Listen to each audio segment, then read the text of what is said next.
Exercise 12.3 में है find the solution graphically. सबसे पहले तो हम इसको मैनुअल सॉल्यूशन अगर फाइंड कर लें तो ये वैल्यू बनती है साइन थीटा की √2। नीचे वाले 2 को मैं √2 इंटू √2 लिख सकता हूँ। एक √2 को काट देगा 1/√2। अब हमारे पास जो प्रिंसिपल एंगल है साइन थीटा 1/√2 वो 45 डिग्री का बनता है फर्स्ट क्वाड्रेंट में। लेकिन इसके अलावा भी हमारे पास जहाँ पे सेकंड क्वाड्रेंट में भी साइन पॉजिटिव होता है तो हमारे पास दो एंगल बनते हैं, एक थीटा की वैल्यू 45 डिग्रीज और एक थीटा की वैल्यू 180 माइनस 45 डिग्रीज, अगर हम इसी एंगल को सेकंड क्वाड्रेंट में पहुंचाना चाहें। तो थीटा की वैल्यू जो है वो हमारे पास 45 डिग्रीज, इसको मैं रेडियंस में कन्वर्ट करूं तो π/4, और 135 को अगर रेडियंस में कन्वर्ट करूं तो 3π/4। π/180 के साथ जब हम इसको मल्टीप्लाई करते हैं वो हमारा इसका प्रोसेस है। अब जब मैं इसका सोल्यूशन सेट लिखूंगा तो π/4 plus 2k union 3π/4 plus 2k। तो ये हमने पहले पर्टिकुलर सोल्यूशन निकाला और अब जो है हम इसका जनरल सोल्यूशन निकाल लें। अब अगर ग्राफ पेपर पे मैं इसको रिप्रेजेंट करना चाहता हूँ तो ये 1, ये -1, 0 और 0, 90,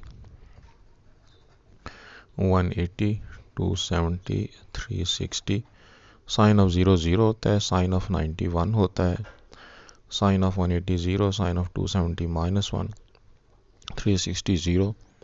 तो ये शेप होती है हमारे साइन ग्राफ की। और जो हमारी वैल्यू है दूसरी वाली y इज इक्वल टू 1/√2, तो ये तो y is equal to sine theta का ग्राफ जो कि हमने कॉन्टिन्यूस लाइन से बनाया।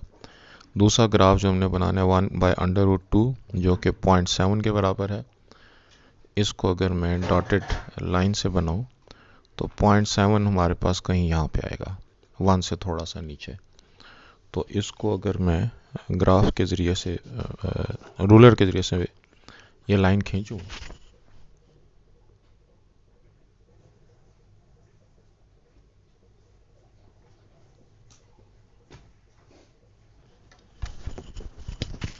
तो हम देख सकते हैं कि ये हमारे पास इस ग्राफ को जो है वो 45 पर, इसी तरीके से 135 पर जो है वो इंटरसेक्ट कर रहे हैं दोनों ग्राफ।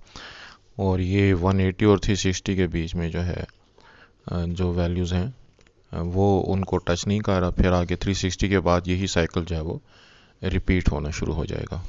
तो इन दोनों ग्राफ को y is equal to sine theta का ग्राफ और y इज इक्वल टू 1/√2 का ग्राफ हम एक ही दोनों को इकट्ठा बनाएंगे और जहाँ पे इंटरसेक्ट कर रहे हैं वो हमारे आंसर्स हैं। यहाँ पे हमने सिर्फ 2 पॉइंट्स मेंशन किए हैं, लेकिन 360 के बाद भी आगे ये सारे के सारे जो हैं वो हमारे आंसर्स हैं। क्वेश्चन नंबर 1 का जो सेकंड पार्ट है, cos ऑफ थीटा इज -√3/2। तो इसका जो प्रिंसिपल एंगल है cos थीटा इज √3/2 के लिए वो है 30 डिग्री। लेकिन चूंकि cos की वैल्यू हमारे पास नेगेटिव है तो नेगेटिव cos जो होता है वो होता है सेकंड क्वाड्रेंट में और थर्ड क्वाड्रेंट में। तो थीटा की वैल्यू को सेकंड क्वाड्रेंट में पहुंचाने के लिए 180 माइनस थीटा और थर्ड क्वाड्रेंट के लिए 180 प्लस थीटा। तो 180 माइनस 30 और 180 प्लस 30, इससे हमारा आंसर आएगा 150 डिग्री और इससे हमारा आंसर आएगा 210 डिग्रीज। इनको अगर मैं π/180 के साथ मल्टीप्लाई करता हूँ रेडियंस में कन्वर्ट करने के लिए तो ये बनेगा 5π/6 और 210 को अगर कन्वर्ट करता हूँ रेडियंस में π/180 के साथ मल्टीप्लाई करके तो ये बनेगा 7π/6।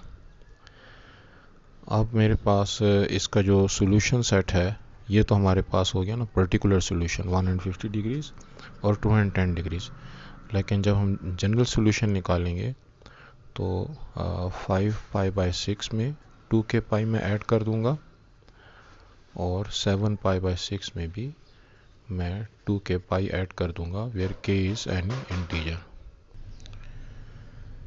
अब अगर हम इसको ग्राफ पेपर पे सॉल्यूशन सेट को रिप्रेजेंट करने की कोशिश करें तो सबसे पहले तो मुझे cos x का जो है, क्योंकि cos थीटा -√3/2 का हम ग्राफ बनाने की कोशिश कर रहे हैं, तो cos y is equal to cos x, इसका मैं कॉन्टीन्यूस लाइन से ग्राफ बनाता हूँ। ये मेरे पास 1 हो गया और यहाँ पे -1, x एक्सिस पर हम 90 डिग्री, 180, 270 और 360 डिग्री ले लेते हैं। तो cos ऑफ 0 जो होता है वो होता है 1, cos of 90 0, cos of 180 -1, cos of 270 0 and cos of 360 जो है वो 1। तो इसके हिसाब से ग्राफ की जो शेप बनी वो कुछ यूँ बनती है। अब हम जिस जो तुम्हारा दूसरा ग्राफ है y is equal to cos, इसके अलावा वो है y इज इक्वल टू -√3/2, जो कि इसकी अगर मैं कैलकुलेटर से वैल्यू निकालूँ तो तकरीबन -0.8 आती है। तो ये 1 से थोड़ा सा ऊपर हो गया, तो -0.8 को अगर मैं ग्राफ पेपर पे शो करूँ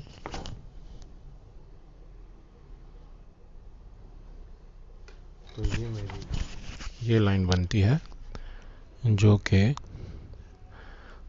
इस पे 150 डिग्री पर टच कर रही है। इस तरीके से 210 डिग्री पर टच कर रही है हमारे ग्राफ को दोनों। जो ये वाला लाइन है y इज इक्वल टू -√3/2 की, और इसको मैंने डॉटेड लाइन से रिप्रेजेंट करना चाहिए था, लेकिन चलें दोनों को एक ही लाइन से कंटिन्यूस से रिप्रेजेंट कर दिया। तो 150 और 210 और उसके अलावा 360 के बाद जब ये अपना साइकिल जो है रिपीट करेगा तो दोबारा जो इसके हमारे पास मल्टीपल्स हैं इस जनरल इक्वेशन के हिसाब से उनसे भी पास होगा। तो ये उस सॉल्यूशन सेट की ग्राफिकल रिप्रेजेंटेशन हो गई। थर्ड पार्ट में हमारे पास tan थीटा की वैल्यू है √3। तो यहाँ पे भी हमें जो दो ग्राफ बनाने हैं उससे पहले हम इसका मैनुअल सॉल्यूशन फाइंड कर लेते हैं। थीटा जो है वो अगर हम फर्स्ट क्वाड्रेंट के हिसाब से इसका सॉल्यूशन लें तो ये बनता है 60 डिग्री, यानी कि tan ऑफ 60 इज √3। तो चूंकि टेंजेंट जो है वो फर्स्ट क्वाड्रेंट में और थर्ड क्वाड्रेंट में पॉजिटिव होता है, लिहाजा थीटा की एक वैल्यू तो हो गई 60 और दूसरी वैल्यू जो है वो हो गई theta equals to 180 plus theta 180 plus 60 which is equal to 240। इन दोनों वैल्यूज़ को हम जो कि हमारे पास फर्स्ट फर्स्ट क्वाड्रेंट और थर्ड क्वाड्रेंट के हिसाब से बनती हैं, इनको हम रेडियंस में कन्वर्ट कर देते हैं। तो 60 इंटू π/180 जो कि बनता है π/3 और 240 इंटू π/180 जो कि बनता है 4π/3। 60 पर अगर हम डिवाइड करें तो ये जो हमारे दो पर्टिकुलर सोल्यूशन है, इसे अगर हम जनरल सोल्यूशन की तरफ बढ़ें तो π/3 के अंदर भी हम 2k पाई ऐड कर देंगे और 4π/3 में भी हम 2k पाई ऐड कर देंगे। और इसी को जब हम ग्राफ पेपर पे शो करने की कोशिश करें तो हमारे पास यहाँ पे 2k पाई नहीं बल्कि k पाई, क्योंकि साइन का टेंजेंट का जो पीरियड है वो 2k पाई नहीं है बल्कि k पाई है या पाई है। अगर हम उसको किसी इंटीजर से मल्टीप्लाई कर दें तो k पाई बन जाएगा। अब इसका जब मैं ग्राफ बनाता हूँ तो 0, 90 और -90 के बीच में जो टेन का ग्राफ है वो कुछ इस तरह का है। 180 इसका पीरियड है, इन दोनों के बीच में ये जो है वो बन रहा है। तो इसी तरीके से 90 और 270 के बीच में जो ग्राफ बनेगा वो भी इसी की रिपीटेशन है। 180 पे जो है ये एक्स एक्सिस को मीट करेगा। तो यहाँ पे हमारे पास जो ग्राफ हो या टेंजेंट एक्स का, उसको हम कॉन्टीन्यूस लाइन से बना देते हैं। और जो दूसरा ग्राफ है √3 का, जिसकी वैल्यू बनती है अप्रॉक्सीमेटली कैलकुलेटर से 1.7, इसको हम डॉटेड लाइन से अगर बना दें तो लेट्स से कि 1.7 वाई एक्सिस पर यहाँ पर आता है, तो ये लाइन एक्स एक्सिस के पैरेलल होगी।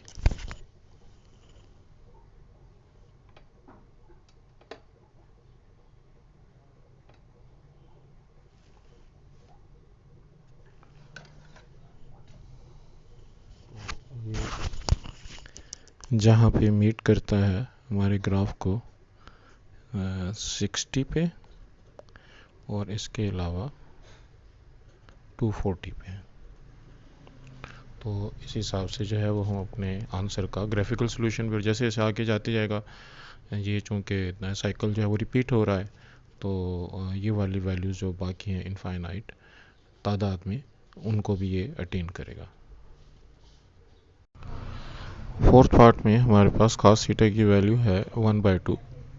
तो ये जो हमारे पास 1/2 है, फर्स्ट क्वाड्रेंट में पॉजिटिव होता है cos, उसकी वैल्यू 1/2 है, और फोर्थ क्वाड्रेंट में जो cos की वैल्यू है वो पॉजिटिव होती है। तो एक तो थीटा की वैल्यू हो गई 60, और ये हमारे पास फर्स्ट क्वाड्रेंट के हिसाब से, और फोर्थ क्वाड्रेंट के हिसाब से थीटा जो है वो 360 माइनस थीटा के हिसाब से 360 माइनस 60 जो कि 300 बनती है। तो 60 को अगर हम रेडियंस में कन्वर्ट करें तो पाई 180 से मल्टीप्लाई करेंगे तो पाई/3, और 300 को जब हम रेडियंस में कन्वर्ट करेंगे तो 6 यहाँ पे 3 और यहाँ पे 6 5 30, तो 5 पाई/3। अब हमारे पास इसका जो सोल्यूशन सेट, ये तो हमारे पास पर्टिकुलर सोल्यूशन हो गया। जनरल सोल्यूशन के लिए पाई/3 में हम 2 के पाई, क्योंकि cos का पीरियड 2 पाई होता है, और 5 पाई/3 में भी हम 2 के पाई ऐड कर देंगे।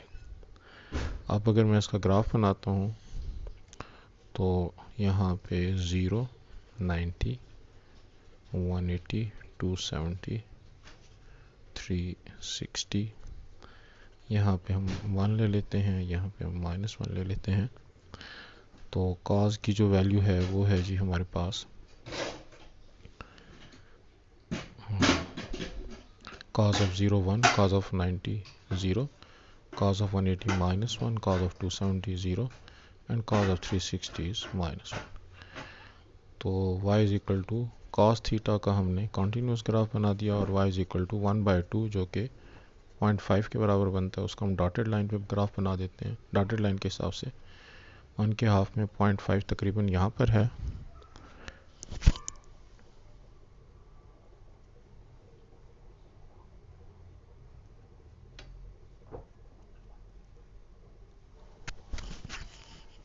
और ये ग्राफ जो है वो आगे जा रहा है। तो जहाँ पे ये मीट करता है, जहाँ पे दोनों ग्राफ्स मीट करते हैं, उसमें पहली वैल्यू हमारे पास 60 आ गई, दूसरी वैल्यू जो है वो हमारे पास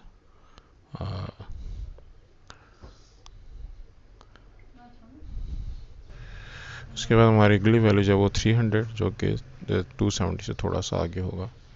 और जैसे जैसे ग्राफ आगे बढ़ता जाएगा तो हमारे पास ये जो मज़ीद इनफाइनाइट सॉल्यूशंस हैं वो भी हमको मिलते जाएंगे। फिफ्थ पार्ट में टेन थीटा की वैल्यू जो -1 हमको गिवन है, तो टेन थीटा 1 जो है वो 45 डिग्रीज होता है, जो कि इसका प्रिंसिपल एंगल हो गया। लेकिन वैल्यू चूँकि नेगेटिव है तो या ये सेकंड क्वाड्रेंट में होगा और या ये फोर्थ क्वाड्रेंट में होगा, क्योंकि सेकंड और फोर्थ क्वाड्रेंट में टेन नेगेटिव होता है। तो सेकंड क्वाड्रेंट के हिसाब से तो थीटा की वैल्यू हो गई 180 minus theta which is 180 minus 45, तो ये बना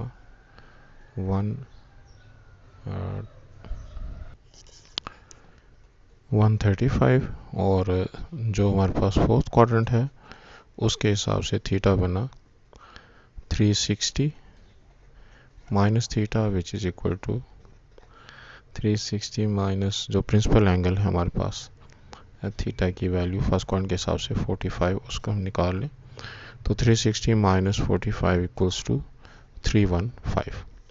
अब 135 को भी हम रेडियंस में कन्वर्ट करते हैं, और 315 को भी रेडियंस में कन्वर्ट करते हैं। तो 45 3s are and 45 4s are, ते 45 5s are and 45 4s are 180. So 45 7s are 315. तो हमारे पास जो आंसर बना एक 3 पाई बाय 4 बन गया और एक 7 पाई बाय 4. ये हो गए हमारे पर्टिकुलर सॉल्यूशन. जब हम जनरल सॉल्यूशन इसकी मदद से लिखेंगे तो 3 पाई बाय 4 प्लस 2 पाई, 2 इसमें नहीं आएगा क्योंकि टेंजेंट की बात हो रही है, तो k pi union 7 pi by 4 plus k पाई. अब जब हम इसका ग्राफ बनाते हैं तो ग्राफ के लिए हमें पता है कि -90 और +90 के बीच में जो हमारे पास टेन का ग्राफ बनता है वो कुछ इस शेप का है, और 90 और 270 के बीच में जो ग्राफ बनता है वो इस शेप का है. 180 जो है वो इसका पीरियड है. और अब y is equal to tangent theta का तो हमने ग्राफ कंटिन्यूस लाइन से बना दिया, और y इज इक्वल टू -1 का ग्राफ, -1 0 से नीचे कहीं यहाँ पे आएगा, तो उसको अगर मैं बना दूं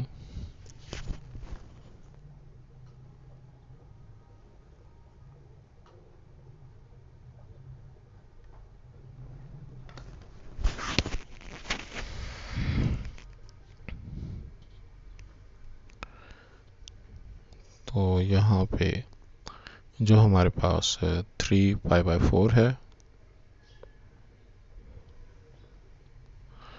यानी कि 135, और जो जैसे जैसे ग्राफ आगे जाता जाएगा हमारे पास जो मज़ीद वैल्यूज़ हैं वो भी हमको मिलती जाएंगी. 6 पार्ट में साइन थीटा की वैल्यू -1/2. तो अगर हम नेगेटिव साइन को इग्नोर करें तो थीटा की वैल्यू 1/2 30 डिग्री के लिए बनती है. लेकिन चूंकि आंसर नेगेटिव है तो या ये थर्ड क्वाड्रेंट में होगा या फोर्थ क्वाड्रेंट में, जहाँ पे के साइन नेगेटिव होता है.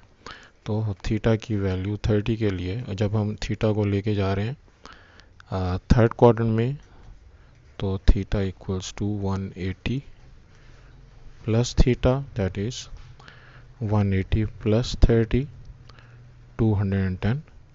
और अगला आंसर जो हमारे पास वो फोर्थ क्वाड्रेंट का है, तो उसके लिए थीटा का जो फार्मूला है वो है 360 माइनस थीटा.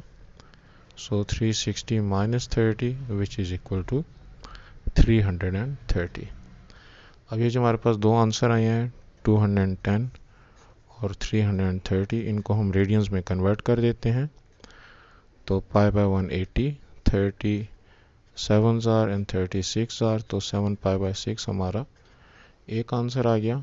और इसको भी अगर हम रेडियंस में कन्वर्ट करें तो 0 0 के साथ कट गया, और हमारे पास जो 3 6 आर 18 और 11 3 आर 33, सो 11 पाई बाय 6. इसके हिसाब से हमारे जो दो आंसर बनते हैं वो बने सॉल्यूशन सेट. ये पर्टिकुलर सॉल्यूशन हो गए. और जो जनरल सॉल्यूशन है तो 7 पाई बाय 6 प्लस 2k पाई, और इस दफ़ा जो हमारा पीरियड है वो 2 पाई है, तो इसलिए हम 2k पाई ऐड कर रहे हैं. टेंजेंट की सूरत में k पाई होता है या पाई होता है, तो हम उसमें k पाई ऐड करते हैं, और इस पर साइन और कॉस की सूरत में 2k pi. 11 pi by 6 plus 2k पाई. और अब अगर मैं साइन थीटा का ग्राफ बना दूं तो 0 90 27 180 270 and 360. Cos of 0 is 0, cos of 90 is 1, cos of 180 is again 0, 270 minus 1, 360 0. तो y is equal to sign theta का ग्राफ तो कॉन्टिन्यूस लाइन से, और y is equal to जो अगला पॉइंट है -1/2 विच इज़ -0.5, उसका डॉटेड लाइन से बना देते हैं. -0.5 कहीं यहाँ पे नीचे होगा 0 से, तो इसको जब मैं मिला दूं